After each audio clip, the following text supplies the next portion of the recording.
ನಾಳೆ ಬೆಳಿಗ್ಗೆ ನಾವು ಆಫೀಸ್ಗೆ ಕಾಲಿಟ್ಟಾಗ ನಾವು ಆ ಕಂಪನಿಯ ಕೆಲ್ಸಗಾರರೇ ಅಲ್ಲ, ಬದಲಿಗೆ ನಾವೇ ನಮ್ಮ ಸ್ವಂತ ಕಂಪನಿಯ ಸಿಇಒ ಮತ್ತು ಆ ಆಫೀಸ್ ಕೇವಲ ನಮ್ಮ ಅತಿದೊಡ್ಡ ಕ್ಲೈಂಟ್ ಎಂಬ ಸತ್ಯ ನಮಗೆ ಅರಿವಾದ್ರೆ ಹೇಗಿರುತ್ತೆ ಯೋಚಿಸಿ. ಅದೊಂದು ಅದ್ಭುತವಾದ ಕಲ್ಪನೆ. ಹೌದಲ್ವಾ? ನಮ್ಮ ಇಡೀ ದಿನದ ಕೆಲಸದ ಶೈಲಿ, ನಾವು ತಗೊಳ್ಳುವ ನಿರ್ಧಾರಗಳು, ನಮ್ಮ ಸಮಯವನ್ನ ನಾವು ನೋಡುವ ರೀತಿ ಸಂಪೂರ್ಣವಾಗಿ ಬದಲಾಗ್ಬಿಡುತ್ತೆ. ಖಂಡಿತವಾಗಿಯೂ ಬದಲಾಗುತ್ತೆ. ಆ ಒಂದು ಚಿಂತನೆ ಅಂದ್ರೆ ಆ ಮೈಂಡ್ಸೆಟ್ ಇದೆಯಲ್ಲ, ಅದು ನಮ್ಮ ಇಡೀ ವೃತ್ತಿಜೀವನದ ದೃಷ್ಟಿಕೋನವನ್ನೇ ತಲೆ ಕೆಳಗಾಗಿಸುವಷ್ಟು ಶಕ್ತಿಯುತವಾದದ್ದು. ಆರ್ಥಿಕ ಸ್ವಾತಂತ್ರ್ಯ ಮತ್ತು ಮಾನಸಿಕ ನೆಮ್ಮದಿಯ ನಡುವೆ ಅದೊಂದು ಸೇತುವೆಯಾಗಿ ಕೆಲಸ ಮಾಡುತ್ತೆ ಅಂತಾನೆ ಹೇಳ್ಬೋದು. ಕರೆಕ್ಟ್, ಸರಿಯಾಗಿ ಹೇಳ್ದ್ರಿ. ಇದೇ ರೀತಿಯ ಹಲವು ಆಳವಾದ ವಿಚಾರಗಳನ್ನ ಇಂದಿನ ನಮ್ಮ ಈ ಆಳವಾದ ವಿಶ್ಲೇಷಣೆಯಲ್ಲಿ ನಾವು ಚರ್ಚೆ ಮಾಡಲಿದ್ದೀವಿ. ಬ್ರಯನ್ ಟ್ರೇಸಿಯವರ change your thinking, change your life ಅನ್ನೋ ಮೂಲ ವಸ್ತುವಿನ ಆಧಾರದ ಮೇಲೆ ಈ ಚರ್ಚೆ ನಡೆಯಲಿದೆ. ಹೌದು, ಈ ಕೃತಿಯಲ್ಲಿರುವ ವಿಚಾರಗಳು ನಿಜಕ್ಕೂ ಕಣ್ಣು ತೆರೆಸುವಂತೆವೆ. ಖಂಡಿತ. ನಮ್ಮ ಆಲೋಚನೆಗಳು ಕೇವಲ ಅಮೂರ್ತವಾದ ಕಲ್ಪನೆಗಳಲ್ಲ, ಅವು ನಮ್ಮ ವಾಸ್ತವವನ್ನ ಸೃಷ್ಟಿಸುವ ಇಟ್ಟಿಗೆಗಳು ಅನ್ನೋದು ಇಲ್ಲಿನ ಪ್ರಮುಖ ಅಂಶ. ಆದ್ರೆ ನಾವು ನೇರವಾಗಿ ಈ ಪರಿಕಲ್ಪನೆಗಳ ಒಳಗೆ ಜಿಗಿಯುವ ಮುನ್ನ ಒಂದು ಮೂಲಭೂತ ವಿಚಾರವನ್ನ ಅರ್ಥ ಮಾಡ್ಕೊಳ್ಳೋಣ. ಮನುಷ್ಯನ ಮನಸ್ಸನ್ನ ಒಂದು ಕಂಪ್ಯೂಟರ್ನ ಹಾರ್ಡ್ ಡ್ರೈವ್ಗೆ ಹೋಲಿಸಬಹುದಲ್ವೇ? ಖಂಡಿತ ಹೋಲಿಸಬಹುದು.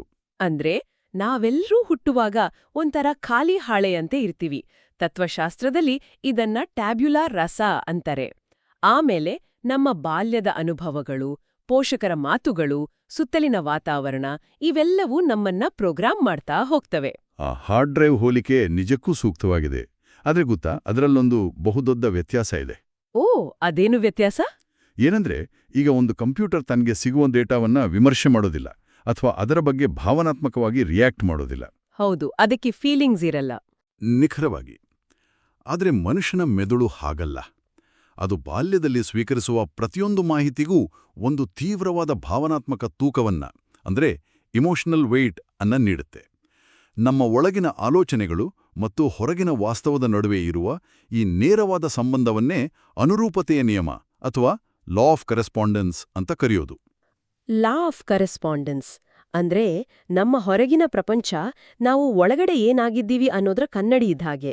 ಅಕ್ಷರಶಃ ಹೌದು. ನಾವು ಏನನ್ನ ಯೋಚಿಸ್ತೀವೋ ಅದೇ ಆಗ್ತೀವಿ ಅನ್ನೋದು ಕೇವಲ ಯಾವುದೋ ವೇದಿಕೆ ಮೇಲಿನ ಭಾಷಣ ಅಲ್ಲ. ಅದು ನ್ಯೂರೋಸೈನ್ಸ್ ಅಂದ್ರೆ ನರವಿಜ್ಞಾನ ಕೂಡ ಬೆಂಬಲಿಸುವ ಒಂದು ವೈಜ್ಞಾನಿಕ ಸತ್ಯ. ಸರಿ, ಹಾಗಾದ್ರೆ ಇದನ್ನ ಸ್ವಲ್ಪ ಬಿಡಿಸಿ ನೋಡೋಣ. ನಾವೆಲ್ಲರೂ ಹೊಸ ಸ್ಮಾರ್ಟ್ಫೋನ್ ತಗೊಂಡಾಗ ಅದರಲ್ಲಿ ಮೊದಲೇ ಕೆಲವು ಬೇಡವಾದ ಆಪ್ಗಳಿರ್ತವೆ ಅಲ್ವಾ? ಪ್ರೀ ಇನ್ಸ್ಟಾಲ್ಡ್ ಬ್ಲೋಟ್ವೇರ್ ಅಂತೀವಲ್ಲ, ಹಾಗೆ. ಹೌದು ಹೌದು, ಅವು ಸುಮ್ಮನೆ ಜಾಗ ತಿಂತಿರ್ತವೆ. ಕರೆಕ್ಟ್. ಅವು ಫೋನ್ನ ಮೆಮೊರಿ ತಿನ್ನುತ್ತವೆ, ಬ್ಯಾಟರಿ ಖಾಲಿ ಮಾಡುತ್ತವೆ, ಫೋನ್ ಸ್ಪೀಡ್ ಕೂಡ ಕಡಿಮೆ ಮಾಡುತ್ತವೆ. ಅದೇ ರೀತಿ ನಮ್ಮ ಬಾಲ್ಯದಲ್ಲೇ ನಮ್ಮ ಮನಸ್ಸಿನ ಹಾರ್ಡ್ ಡ್ರೈವ್ನಲ್ಲಿ ನಮ್ಗೆ ಅರಿವಿಲ್ಲದಂತೆ ಕೆಲವು ನಕಾರಾತ್ಮಕ ಪ್ರೋಗ್ರಾಮಿಂಗ್ಗಳು ಇನ್ಸ್ಟಾಲ್ ಆಗ್ಬಿಟ್ಟಿರ್ತವೆ. ನನ್ನಿಂದ ಇದು ಸಾಧ್ಯವಿಲ್ಲ ಅಥವಾ ನಾನು ಯಶಸ್ಸಿಗೆ ಯೋಗ್ಯನಲ್ಲ ಅನ್ನೋ ತರಹದ ನೆಗೆಟಿವ್ ಥಾಟ್ಸ್. ಹೌದು. ನಮ್ಮ ದಿನನಿತ್ಯದ ಎನರ್ಜಿಯನ್ನ ಹೀರಿ ಹಾಕುವ ಈ ಹಳೆಯ ನಕಾರಾತ್ಮಕ ವೈರಸ್ಗಳನ್ನ ಡಿಲೀಟ್ ಮಾಡೋದು ಹೇಗೆ? ಇದೇ ಅಲ್ವಾ ಅತಿ ಮುಖ್ಯವಾದ ಪ್ರಶ್ನೆ. ಖಂಡಿತ. ಆ ವೈರಸ್ಗಳನ್ನ ಡಿಲೀಟ್ ಮಾಡೋ ಮುನ್ನ ಅವು ನಮ್ಮ ಮೆದುಳಿನಲ್ಲಿ ಹೇಗೆ ಬೇರೂರಿವೆ ಅನ್ನೋದರ ಹಿಂದಿನ ಸಿಸ್ಟಮ್ ಅನ್ನ ನಾವು ಅರ್ಥ ಮಾಡ್ಕೊಳ್ಬೇಕು. ಮೂಲ ವಸ್ತುವಿನಲ್ಲಿ ನಕಾರಾತ್ಮಕ ಭಾವನೆಗಳಿಗೆ ಪ್ರಮುಖವಾಗಿ 4 ಕಾರಣಗಳಿವೆ ಅಂತ ವಿವರಿಸಲಾಗಿದೆ. 4 ಕಾರಣಗಳು? ಅವು ಯಾವುವು? ಮೊದಲನೆಯದು ಸಮರ್ಥನೆ ಅಥವಾ ಜಸ್ಟಿಫಿಕೇಶನ್. ಅಂದ್ರೆ ನಮಗೆ ಕೋಪ ಬಂದಾಗ ನನ್ನ ಕೋಪಕ್ಕೆ ಸರಿಯಾದ ಕಾರಣ ಇದೆ, ಅವರು ಮಾಡಿದ್ದು ತಪ್ಪು ಅಂತ ನಮ್ಮನ್ನು ನಾವೇ ಸಮರ್ಥಿಸ್ಕೊಳ್ಳೋದು. ಎರಡನೆಯದು ಗುರುತಿಸಿಕೊಳ್ಳುವಿಕೆ ಅಥವಾ ಐಡೆಂಟಿಫಿಕೇಶನ್. ಇದು ಮಾತ್ರ ಬಹಳ ಅಪಾಯಕಾರಿ. ಒಂದು ನಿಮಿಷ. ಈ ಗುರುತಿಸಿಕೊಳ್ಳುವಿಕೆ ಅಪಾಯಕಾರಿ ಎನ್ನಲು ಕಾರಣ ಏನು? ಅಂದ್ರೆ ಇದು ಪ್ರತಿಯೊಂದು ಸಣ್ಣ ವಿಷಯವನ್ನು ಪರ್ಸನಲ್ ಆಗಿ ವೈಯಕ್ತಿಕವಾಗಿ ತಗೊಳ್ಳೋ ಅಭ್ಯಾಸ ಅಲ್ವಾ? ಹೌದು. ಮತ್ತು ಇದರ ಹಿಂದಿರುವ ವಿಜ್ಞಾನನೇ ನಿಜಕ್ಕೂ ಕುತೂಹಲಕಾರಿಯಾದದ್ದು. ನಾವು ಒಂದು ಸಣ್ಣ ಘಟನೆಯನ್ನ ವೈಯಕ್ತಿಕವಾಗಿ ತಗೊಂಡಾಗ ಏನಾಗುತ್ತೆ ಗೊತ್ತಾ? ಉದಾಹರಣೆಗೆ, ನಮ್ಮ ಬಾಸ್ ಒಂದು ಚಿಕ್ಕ ಇಮೇಲ್ ಕಳುಹಿಸಿ ನಾಳೆ ಬೆಳಿಗ್ಗೆ ಭೇಟಿಯಾಗೋಣ ಅಂತ ಬರೆದ್ರೆ ಸಾಕು. ಅಯ್ಯೋ, ಆವಾಗ ನಮ್ಮ ಮೈಂಡ್ ಓಡೋ ಸ್ಪೀಡ್ ಇದೆಯಲ್ಲ, ನಾನೇನೋ ತಪ್ಪು ಮಾಡಿದೀನಿ, ನನ್ನ ಕೆಲ್ಸ ಹೋಗ್ಬಹುದು ಅಂತ ಯೋಚಿಸಕ್ಕೆ ಶುರು ಮಾಡ್ತೇವೆ. ಅದೇ ಇದು ನಮ್ಮ ಮೆದುಳಿನ ಅಮಿಗ್ದಾಲ ಅನ್ನೋ ಭಾಗವನ್ನ ಪ್ರಚೋದಿಸುತ್ತೆ. ಅಮಿಗ್ದಾಲ ಅನ್ನೋದು ನಮ್ಮ ಭಯದ ಕೇಂದ್ರ. ಅದು ಆಕ್ಟಿವೇಟ್ ಆದ ತಕ್ಷಣ ನಮ್ಮ ಮೆದುಳಿನ ತಾರ್ಕಿಕ ಭಾಗವಾದ ಪ್ರೀಫ್ರಂಟಲ್ ಕಾರ್ಟೆಕ್ಸ್ನಿಂದ ರಕ್ತದ ಹರಿವು ಕಡಿಮೆಯಾಗುತ್ತೆ. ಓ, ಅಂದ್ರೆ ನಮ್ಮ ಲಾಜಿಕಲ್ ಥಿಂಕಿಂಗ್ ಸ್ವಿಚ್ ಆಫ್ ಆಗತ್ತೆ ಅಂತನಾ? ಅಕ್ಷರಶಃ ಹೌದು. ನಮ್ಮ ಯೋಚನಾಶಕ್ತಿ ಕುಂಠಿತವಾಗುತ್ತೆ. ಓಹೋ, ಅಂದ್ರೆ ಆ ಒಂದು ಸಣ್ಣ ಇಮೇಲ್ ಇಡೀ ವೀಕೆಂಡ್ನ ನೆಮ್ಮದಿಯನ್ನ ಕೆಡಿಸೋದಕ್ಕೆ ಆ ನಮ್ಮ ಆಂತರಿಕ ಪ್ರೋಗ್ರಾಮಿಂಗ್ ಕಾರಣ. ನಿಖರವಾಗಿ. ಇನ್ನೂ ಮೂರನೆಯ ಕಾರಣ ಆಂತರಿಕ ಪರಿಗಣನೆ ಅಥವಾ ಇನ್ವರ್ಡ್ ಕನ್ಸಿಡರಿಂಗ್. ಅಂದ್ರೆ ಬೇರೆಯವರು ನಮ್ಮ ಬಗ್ಗೆ ಏನು ಯೋಚಿಸ್ತಾರೋ ಅನ್ನೋ ಅತಿಯಾದ ಚಿಂತೆ. ವಿಕಾಸವಾದದ ಮನಃಶಾಸ್ತ್ರದ ಪ್ರಕಾರ ಪ್ರಾಚೀನ ಕಾಲದಲ್ಲಿ ಮನುಷ್ಯ ಗುಂಪಿನಿಂದ ಹೊರಹಾಕಲ್ಪಟ್ಟರೆ ಸಾವು ಖಚಿತವಾಗಿತ್ತು. ಸೊ ಆ ಭಯ ಇನ್ನೂ ನಮ್ಮ ಡಿಎನ್ಎಯಲ್ಲಿದೆ. ನಮ್ಮ ಮೆದುಳು ಸಾಮಾಜಿಕ ತಿರಸ್ಕಾರವನ್ನ ದೈಹಿಕ ನೋವಿನಷ್ಟೇ ತೀವ್ರವಾಗಿ ತಗೊಳುತ್ತೆ ಅಲ್ವಾ? ಸರಿಯಾಗಿ ಹೇಳಿದ್ರಿ. ಇನ್ನು ನಾಲ್ಕನೆಯ ಮತ್ತು ಕೊನೆಯ ಕಾರಣ ದೂಷಣೆ ಅಥವಾ ಬ್ಲೇಮ್. ನಮ್ಮ ಫೇಲ್ಯೂರ್ಗಳಿಗೆ ಪೋಷಕರನ್ನೋ ಆರ್ಥಿಕತೆಯನ್ನೋ ಹವಾಮಾನವನ್ನು ದೂಷಿಸ್ತಾ ಕೂರೋದು. ಇದು ನಮ್ಮ ಜವಾಬ್ದಾರಿಯಿಂದ ನುಣುಚ್ಕೊಳ್ಳುವ ಬಹಳ ಸುಲಭದ ದಾರಿ. ಖಂಡಿತ. ಇದು ನಮ್ಮ ಕೈಯಲ್ಲಿರುವ ಪವರನ್ನ ಬೇರೆಯವರಿಗೆ ಕೊಟ್ಟ ಹಾಗೆ. ಹಾಗಾದ್ರೆ ಈ 4 ವೈರಸ್ಗಳು ಸೇರಿ ನಮ್ಮ ಮನಸ್ಸಿನ ಆಪರೇಟಿಂಗ್ ಸಿಸ್ಟಮ್ ಅನ್ನ ಸಂಪೂರ್ಣವಾಗಿ ಹಾಳು ಮಾಡ್ತಿವೆ. ಈ ಎಲ್ಲಾ ನಕಾರಾತ್ಮಕ ಭಾವನೆಗಳನ್ನ ಅಳಿಸಿ ಹಾಕಲು ಇರುವ ದಾರಿ ಯಾವುದು? ಇಲ್ಲಿರುವ ಅತ್ಯಂತ ಆಸಕ್ತಿದಾಯಕ ವಿಷಯ ಏನಂದ್ರೆ, ಈ ನಕಾರಾತ್ಮಕ ಸರಪಳಿಯನ್ನು ಮುರಿಯಲು ಇರುವ ಏಕೈಕ ಅಸ್ತ್ರ ಎಂದ್ರೆ ಕ್ಷಮೆ ಅಥವಾ ಫರ್ಗಿವ್ನೆಸ್. ಕ್ಷಮೆ ಅಂದ್ರೆ ಇದು ಕೇವಲ ಒಂದು ಆಧ್ಯಾತ್ಮಿಕ ಪರಿಕಲ್ಪನೆ ಅಂತಲೇ ನಾವೆಲ್ಲ ಅನ್ಕೊಂಡಿದ್ದೀವಿ. ಇಲ್ಲ, ಇದೊಂದು ಪವರ್ಫುಲ್ ಮಾನಸಿಕ ತಂತ್ರ. ಮನಃಶಾಸ್ತ್ರದಲ್ಲಿ ಝೈಗಾರ್ನಿಕ್ ಎಫೆಕ್ಟ್ ಅನ್ನೋ ಒಂದು ಸಿದ್ಧಾಂತ ಇದೆ. ಅಪೂರ್ಣವಾದ ಅಥವಾ ಮುಕ್ತಾಯವಾಗದ ವಿಷಯಗಳನ್ನ ನಮ್ಮ ಮೆದುಳು ಪದೇ ಪದೇ ನೆನಪಿಸ್ಕೊಳ್ತಾನೆ ಇರುತ್ತೆ. ಲೂಪಲ್ಲಿ ಓಡ್ತಿರುತ್ತೆ. ಹೌದು.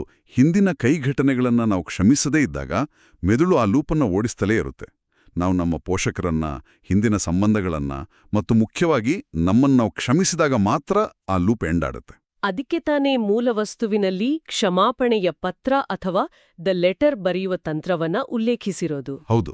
ಅಂದ್ರೆ ನಮಗೆ ನೋವುಂಟು ಮಾಡಿದ ವ್ಯಕ್ತಿಗೆ ಪತ್ರ ಬರೆದು ನೀನ್ ಮಾಡಿದ ಎಲ್ಲದಕ್ಕೂ ನಾನು ನಿನ್ನನ್ನ ಕ್ಷಮಿಸ್ತೀನಿ ಅಂತ ಬರೆದು ಕಳುಹಿಸುವುದು. ಕರೆಕ್ಟ್. ಆ ಪತ್ರ ಪೋಸ್ಟ್ ಆದ ಮರುಕ್ಷಣವೇ ಆ ಇಮೋಷನಲ್ ಬ್ಯಾಗೇಜ್ ನಮ್ಮ ಹಾರ್ಡ್ ಡ್ರೈವ್ನಿಂದ ಶಾಶ್ವತವಾಗಿ ಡಿಲೀಟ್ ಆಗುತ್ತೆ. ಸರಿ, ಈಗ ನಮ್ಮ ಹಾರ್ಡ್ ಡ್ರೈವ್ ಖಾಲಿಯಾಗಿದೆ, ಅನಗತ್ಯ ವೈರಸ್ಗಳೆಲ್ಲವೂ ಹೋಗಿವೆ ಅಂತ ಇಟ್ಕೊಳ್ಳೋಣ. ಆದ್ರೆ ಒಂದು ಖಾಲಿ ಹಾರ್ಡ್ ಡ್ರೈವ್ ತನ್ನಷ್ಟಕ್ಕೆ ತಾನೇ ಏನನ್ನೂ ಸಾಧಿಸಲಾರ್ದು ಅಲ್ವಾ? ಖಂಡಿತ ಸಾಧ್ಯವಿಲ್ಲ. ಅದಕ್ಕೊಂದು ಹೊಸ ಶಕ್ತಿಯುತವಾದ ಆಪರೇಟಿಂಗ್ ಸಿಸ್ಟಮ್ ಅನ್ನ ಇನ್ಸ್ಟಾಲ್ ಮಾಡಬೇಕು. ಆ ಹೊಸ ಭವಿಷ್ಯವನ್ನ ಬರೆಯುವುದು ಹೇಗೆ? ಈ ಪ್ರಕ್ರಿಯೆಯನ್ನ ಅರ್ಥ ಮಾಡಿಕೊಳ್ಳು ನಾವು ಮೈಕೆಲ್ಯಾಂಜೆಲೋನ ಪ್ರಸಿದ್ಧ ಡೇವಿಡ್ ಮೂರ್ತಿಯ ಕಥೆಯನ್ನ ನೆನಪಿಸ್ಕೊಳ್ಬಹುದು.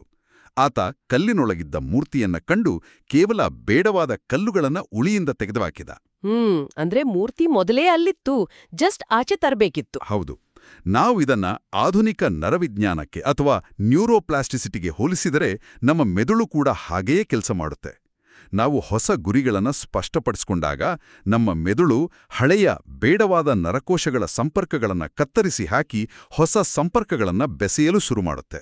ಅಂದ್ರೆ ನಮ್ಮೊಳಗಿನ ಆ ಅದ್ಭುತ ಮೇರುಕೃತಿಯನ್ನ ಹೊರತರಲು ನಮ್ಗೆ ಸ್ಪಷ್ಟವಾದ ಗುರಿಗಳ ಅಗತ್ಯ ಇದೆ. ಆದ್ರೆ ಇಲ್ಲಿ ಒಂದು ಪ್ರಶ್ನೆ ಬರುತ್ತೆ. ಕೇಳಿ. ನಾವು ಅಷ್ಟು ದೊಡ್ಡ ಗುರಿಗಳನ್ನ ಇಟ್ಕೊಂಡಾಗ ಒಂದು ವೇಳೆ ಅದರಲ್ಲಿ ಫೇಲ್ ಆದ್ರೆ, ವಿಫಲವಾದ್ರೆ ಅದು ಇನ್ನಷ್ಟು ದೊಡ್ಡ ನಿರಾಸೆಗೆ, ಡಿಪ್ರೆಷನ್ಗೆ ಕಾರಣವಾಗಲ್ವಾ? ಕೇವಲ ಕನಸು ಕಾಣೋದಕ್ಕೂ ವಾಸ್ತವದಲ್ಲಿ ಗುರಿ ಸಾಧಿಸೋದಕ್ಕೂ ಇರುವ ನಿಖರವಾದ ವ್ಯತ್ಯಾಸ ಏನು? ಅದು ಬಹಳ ಮುಖ್ಯವಾದ ಪ್ರಶ್ನೆ. ವಿಫಲತೆಯ ಭಯ ಕಾಡೋದು ನಾವು ಗುರಿಗಳನ್ನ ಕೇವಲ ಆಸೆಗಳಾಗಿ ಗಾಳಿಯಲ್ಲಿ ಬಿಟ್ಟಾಗ ಮಾತ್ರ. ಗುರಿ ಸಾಧನೆಗೆ ವಿಫಲತೆ ಇಲ್ಲದ 7 ಹಂತದ ನಿಖರವಾದ ಸೂತ್ರವನ್ನ ಇಲ್ಲಿ ನೀಡಲಾಗಿದೆ. 7 ಹಂತದ ಸೂತ್ರ. ಮೊದಲನೇದು ಯಾವುದು? ಮೊದಲ ಹಂತ ನಿಖರವಾಗಿ ಏನು ಬೇಕು ಅನ್ನೋದನ್ನ ನಿರ್ಧರಿಸೋದು. ಎರಡನೆಯ ಹಂತ ಅತ್ಯಂತ ನಿರ್ಣಾಯಕವಾದದ್ದು, ಆ ಗುರಿಯನ್ನ ಕಾಗದದ ಮೇಲೆ ಬರೆಯೋದು. ಕಾಗದದ ಮೇಲೆ ಬರೆಯೋದ್ರಿಂದ ಮಾತ್ರವೇ ಯಶಸ್ಸಿನ ಸಾಧ್ಯತೆ 1000 ಪಟ್ಟು ಹೆಚ್ಚಾಗುತ್ತೆ ಅಂತ ಹೇಳಿದಾರಲ್ಲ, ಅದರ ಹಿಂದಿನ ಲಾಜಿಕ್ ಏನು? ಕೇವಲ ಮೈಂಡ್ನಲ್ಲಿ ಇಟ್ಕೊಂಡ್ರೆ ಸಾಲ್ದೆ? ಖಂಡಿತ ಸಾಲ್ದು. ಯಾಕಂದ್ರೆ ನಮ್ಮ ಮೆದುಳಿನ ಕಾಂಡದಲ್ಲಿ ರೆಟಿಕ್ಯುಲರ್ ಆಕ್ಟಿವೇಟಿಂಗ್ ಸಿಸ್ಟಮ್ ಅಥವಾ RAS ಅನ್ನೋ ಒಂದು ಜಾಲ ಇದೆ. ನಾವು ಪ್ರತಿದಿನ ಲಕ್ಷಾಂತರ ಮಾಹಿತಿಗಳನ್ನ ನೋಡ್ತೀವಿ, ಕೇಳ್ತೀವಿ. ಹೌದು, ಓವರ್ಲೋಡ್ ಆಗಿರುತ್ತೆ. ಈ RAS ಅನ್ನೋದು ಒಂದು ಫಿಲ್ಟರ್ ಇದ್ದಾಗೆ. ನಾವು ನಮ್ಮ ಗುರಿಯನ್ನ ಕೈಯಿಂದ ಕಾಗದದ ಮೇಲೆ ಬರೆದಾಗ ಈ ಫಿಲ್ಟರ್ಗೆ ಒಂದು ಸ್ಪಷ್ಟವಾದ ಇನ್ಸ್ಟ್ರಕ್ಷನ್, ಸೂಚನೆ ಹೋಗುತ್ತೆ. ಅಂದ್ರೆ ಇದು ನನಗೆ ಮುಖ್ಯ, ಇದನ್ನ ಗಮನಿಸು ಅಂತ ಮೆದುಳಿಗೆ ಹೇಳಿದ ಹಾಗೆ. ನಿಖರವಾಗಿ. ಉದಾಹರಣೆಗೆ, ಯಾರಾದ್ರೂ ಒಂದು ಹೊಸ ಕೆಂಪು ಕಾರು ಖರೀದಿಸಿದಾಗ ರಸ್ತೆಯಲ್ಲಿ ಹೋದ ಕಡೆಯಲ್ಲೆಲ್ಲ ಅವರಿಗೆ ಕೇವಲ ಕೆಂಪು ಕಾರುಗಳೇ ಕಾಣೋಕ್ ಶುರುವಾಗುತ್ತಲ್ವೇ? ಹೌದು ಹೌದು, ಅದೊಂದು ವಿಚಿತ್ರ ಅನುಭವ. ಮೊದಲೆಲ್ಲ ಆ ಕಾರುಗಳು ಇರ್ಲೇ ಇಲ್ವೇನೋ ಅನಿಸುತ್ತೆ. ಆ ಕಾರುಗಳು ಮೊದಲು ಅಲ್ಲೇ ಇದ್ವು, ಆದ್ರೆ ಮೆದುಳು ಅವುಗಳನ್ನ ಫಿಲ್ಟರ್ ಮಾಡಿ ತೆಗೆದಾಕಿತ್ತು. ಒಮ್ಮೆ ನೀವು ಗುರಿಯನ್ನ ಬರೆದ್ರೆ ನಿಮ್ಮ RAS ಆಕ್ಟಿವೇಟ್ ಆಗಿ ಆ ಗುರಿಗೆ ಪೂರಕವಾದ ಅವಕಾಶಗಳು, ವ್ಯಕ್ತಿಗಳು ಮತ್ತು ಸಂಪನ್ಮೂಲಗಳನ್ನ ಗುರುತಿಸೋಕೆ ಶುರು ಮಾಡುತ್ತೆ. ಅದ್ಭುತವಾದ ವಿಶ್ಲೇಷಣೆ. ಇನ್ನುಳಿದ ಹಂತಗಳು ಯಾವುವು? ಮೂರನೆಯದು, ಆ ಗುರಿಗಾಗಿ ಬೆಲೆ ತೆರಲು ಸಿದ್ಧರಿರೋದು, ಅಂದ್ರೆ ಅದಕ್ಕೆ ತಗೊಳ್ಳುವ ಸಮಯ ಮತ್ತು ಶ್ರಮವನ್ನ ಲೆಕ್ಕ ಹಾಕೋದು. ನಾಲ್ಕನೆಯದು, ಸ್ಪಷ್ಟವಾದ ಯೋಜನೆ ರೂಪಿಸೋದು, ದೊಡ್ಡ ಗುರಿಯನ್ನ ಚಿಕ್ಕ ಚಿಕ್ಕ ಭಾಗಗಳಾಗಿ ಒಡೆಯೋದು. ಮೈಲ್ಸ್ಟೋನ್ಗಳ ಥರ. ಹೌದು. ಐದನೇದು, ತಕ್ಷಣವೇ ಕಾರ್ಯಪ್ರವೃತ್ತರಾಗೋದು, ಎಲ್ಲವೂ ಪರ್ಫೆಕ್ಟ್ ಆಗ್ಲಿ ಅಂತ ಕಾಯಬಾರ್ದು. ಆರನೇದು, ಪ್ರತಿದಿನವೂ ಆ ಗುರಿಯತ್ತ ಒಂದಿಷ್ಟಾದ್ರೂ ಕೆಲಸ ಮಾಡೋದು. ಇದು ಕಾಂಪೌಂಡ್ ಇಂಟ್ರೆಸ್ಟ್ ಅಂದ್ರೆ ಚಕ್ರಬಡ್ಡಿಯಂತೆ ಕೆಲಸ ಮಾಡುತ್ತೆ. ಮತ್ತು ಏಳನೇದು, ಎಂದಿಗೂ ಬಿಟ್ಟುಕೊಡ್ದಿರೋದು. ಇಲ್ಲಿಯೇ ಇದು ನಿಜಕ್ಕೂ ಕುತೂಹಲಕಾರಿಯಾಗೋದು. ನಾವು ನಮ್ಮ ಗುರಿಗಳನ್ನ ಬರೆದ ಮೇಲೆ ವಾಸ್ತವದಲ್ಲಿ ಆಫೀಸ್ಗೆ ಹೋಗಿ ಕೆಲಸ ಮಾಡ್ಬೇಕಲ್ವಾ? ಆ ಸಮಯದಲ್ಲಿ ನಮ್ಮ ಉದ್ಯೋಗವನ್ನ, ನಾವು ಕೆಲಸ ಮಾಡುವ ಕಂಪನಿಯನ್ನ ನೋಡುವ ದೃಷ್ಟಿಕೋನ ಹೇಗಿರ್ಬೇಕು? ನಾವು ಕಾರ್ಯಕ್ರಮದ ಆರಂಭದಲ್ಲಿಯೇ ಪ್ರಸ್ತಾಪಿಸಿದಂತೆ ಪ್ರತಿಯೊಬ್ಬ ವ್ಯಕ್ತಿಯೂ ಒಂದು ವೈಯಕ್ತಿಕ ಸೇವಾ ನಿಗಮದ ಅಂದ್ರೆ ಪರ್ಸನಲ್ ಸರ್ವಿಸಸ್ ಕಾರ್ಪೊರೇಷನ್ನ ಅಧ್ಯಕ್ಷ. ನಾವು ಬೇರೊಬ್ಬರ ಕೈಕೆಳಗೆ ಕೆಲಸ ಮಾಡ್ತಿದ್ದೀವಿ ಅನ್ನೋದು ಬಹುದೊಡ್ಡ ಭ್ರಮೆ. ಭ್ರಮೆ ಅಂದ್ರೆ ನಾವೆಲ್ಲರೂ ಸ್ವತಂತ್ರ ಕಾಂಟ್ರಾಕ್ಟರ್ಗಳು ಅಂತಾನಾ? ಅಕ್ಷರಶಃ. ನಮ್ಮ ಸೇವೆಗಳನ್ನ ಪ್ರಸ್ತುತ ಕಂಪನಿಗೆ ಮಾರಾಟ ಮಾಡ್ತಿದ್ದೀವಿ ಅಷ್ಟೇ. ನಾವು ನಮ್ಮನ್ನ ನಮ್ಮ ಕಂಪನಿಯ CEO ಅಂದ್ಕೊಂಡಾಗ ನಮ್ಮ ಅಕೌಂಟೆಬಿಲಿಟಿ, ಹೊಣೆಗಾರಿಕೆ ಸಂಪೂರ್ಣವಾಗಿ ಬದಲಾಗುತ್ತೆ. ಅಂದ್ರೆ ನನ್ನ ಕೌಶಲ್ಯವೇ ನನ್ನ ಪ್ರಾಡಕ್ಟ್, ಅದನ್ನ ಉತ್ತಮಪಡಿಸಿಕೊಳ್ಳೋದು ನನ್ನ ಜವಾಬ್ದಾರಿ. ಖಂಡಿತ. ಇದನ್ನ ನಾವು ವಿಶಾಲ ದೃಷ್ಟಿಕೋನಕ್ಕೆ ಜೋಡಿಸಿ ನೋಡಿದರೆ, ಹಣಕಾಸು ಜಗತ್ತಿನಲ್ಲಿ ಹೂಡಿಕೆಯ ಮೇಲಿನ ಲಾಭವನ್ನು ರಿಟರ್ನ್ ಆನ್ ಈಕ್ವಿಟಿ ಅಂತಾರೆ. ಅದೇ ರೀತಿ ನಮ್ಮ ವೃತ್ತಿಜೀವನದಲ್ಲಿ ನಮ್ಮ ಸಮಯ ಮತ್ತು ಶ್ರಮದ ಮೇಲಿನ ಲಾಭ ಅಂದ್ರೆ ರಿಟರ್ನ್ ಆನ್ ಎನರ್ಜಿಯನ್ನ ಹೆಚ್ಚಿಸಿಕೊಳ್ಳುವ ಬಗ್ಗೆ ನಾವು ಗಂಭೀರವಾಗಿ ಯೋಚಿಸಬೇಕು. ಆ ರಿಟರ್ನ್ ಆನ್ ಎನರ್ಜಿಯನ್ನ ಹೆಚ್ಚಿಸಿಕೊಳ್ಳೋದು ಹೇಗೆ? ಅದಕ್ಕಾಗಿ 40+ ಸೂತ್ರ ಇದೆ. ವಾರಕ್ಕೆ 40 ಗಂಟೆ ಕೆಲಸ ಮಾಡೋದು ಕೇವಲ ಸರ್ವೈವಲ್ ಅಥವಾ ಬದುಕಿ ಉಳಿಯಲು ಮಾತ್ರ. ನೀವು 40 ಗಂಟೆಗಳಿಗಿಂತ ಹೆಚ್ಚುವರಿಯಾಗಿ ಎಷ್ಟು ಸಮಯವನ್ನ ನಿಮ್ಮ ಕೌಶಲ್ಯ ವೃದ್ಧಿಗೆ ಮೀಸಲಿಡ್ತೀರೋ ಅದು ನಿಮ್ಮ ಭವಿಷ್ಯದ ಯಶಸ್ಸನ್ನ ನಿರ್ಧರಿಸುತ್ತೆ. ಇದರ ಜೊತೆಗೆ ಪ್ರಸಿದ್ಧ ಪ್ಯಾರೆಟೋ ನಿಯಮ ಅಂದ್ರೆ 80-20 ರೂಲ್ ಅನ್ವಯವಾಗುತ್ತೆ. ನಮ್ಮ 80% ಫಲಿತಾಂಶಗಳು ನಮ್ಮ 20% ಪ್ರಮುಖ ಕೆಲಸಗಳಿಂದ ಬರ್ತಾವೆ. ಆದರೆ ಸ್ವಲ್ಪ ತಡೇರಿ, ವಾರಕ್ಕೆ 60 ಗಂಟೆ ಕೆಲಸ ಮಾಡೋದು ಅಂದ್ರೆ 40 ಗಂಟೆ ರೆಗ್ಯುಲರ್ ಕೆಲಸ ಮತ್ತು 20 ಗಂಟೆ ಕೌಶಲ್ಯ ವೃದ್ಧಿ, ಇದರ ಜೊತೆಗೆ ನಿರಂತರವಾಗಿ ಫೋಕಸ್ ಮಾಡೋದು, ಇವೆಲ್ಲವೂ ಭೌತಿಕವಾಗಿ ನಮ್ಮನ್ನ ಹೈರಾಣಾಗಿಸಲ್ವಾ? ಮನುಷ್ಯನ ದೇಹಕ್ಕೆ ಒಂದು ಮಿತಿ ಇದೆ ತಾನೆ. ಇದು ಖಂಡಿತವಾಗಿಯೂ ಬರ್ನ್ಔಟ್ಗೆ ದೂಡಲ್ವಾ? ಮೇಲ್ನೋಟಕ್ಕೆ ಹಾಗನ್ಸೋದು ಸಹಜ. ಆದರೆ ಇಲ್ಲಿ ನಾವು ಟೈಮ್ ಮ್ಯಾನೇಜ್ಮೆಂಟ್ಗಿಂತ ಎನರ್ಜಿ ಮ್ಯಾನೇಜ್ಮೆಂಟ್ ಅಥವಾ ಶಕ್ತಿಯ ನಿರ್ವಹಣೆಯ ಬಗ್ಗೆ ಮಾತಾಡ್ತಿದ್ದೀವಿ. Energy management? ಹೌದು. ಬರ್ನ್ಔಟ್ ಆಗೋದು ನಾವು ಹೆಚ್ಚು ಗಂಟೆಗಳ ಕಾಲ ಕೆಲಸ ಮಾಡಿದಾಗ ಅಲ್ಲ, ಬದಲಾಗಿ ನಮ್ಗೆ ಇಷ್ಟವಿಲ್ಲದ, ನಮ್ಮ ಮೌಲ್ಯಗಳಿಗೆ ಹೊಂದಿಕೆಯಾಗದ ಕೆಲಸವನ್ನ ಒತ್ತಾಯಪೂರ್ವಕವಾಗಿ ಮಾಡಿದಾಗ. ಮನಃಶಾಸ್ತ್ರಜ್ಞ ಮಿಹಾಯ್ ಚಿಕ್ಸೆಂಟ್-ಮಿಹಾಯ್ ಅವರು ಇದನ್ನ ಫ್ಲೋ ಸ್ಟೇಟ್ ಅಂತ ಕರೀತಾರೆ. ಫ್ಲೋ ಸ್ಟೇಟ್ ಅಂದ್ರೆ ನಾವೇನೋ ಕೆಲಸ ಮಾಡ್ತಿರ್ಬೇಕಾದ್ರೆ ಸಮಯ ಹೋಗಿದ್ದೇ ಗೊತ್ತಾಗಲ್ವಾ? ಆ ಸ್ಥಿತಿ ತಾನೆ? ನಿಖರವಾಗಿ. ನಮ್ಮ ಆಸಕ್ತಿ ಮತ್ತು ನಮ್ಮ ಕೌಶಲ್ಯಗಳು ಒಂದೇ ದಿಕ್ಕಿನಲ್ಲಿದ್ದಾಗ ನಾವು ಕೆಲಸದಲ್ಲಿ ಎಷ್ಟು ಮಗ್ನರಾಗ್ತೀವಿ ಅಂದ್ರೆ ಸಮಯ ಕಳೆದಿದ್ದೇ ನಮಗೆ ತಿಳಿಯೋದಿಲ್ಲ.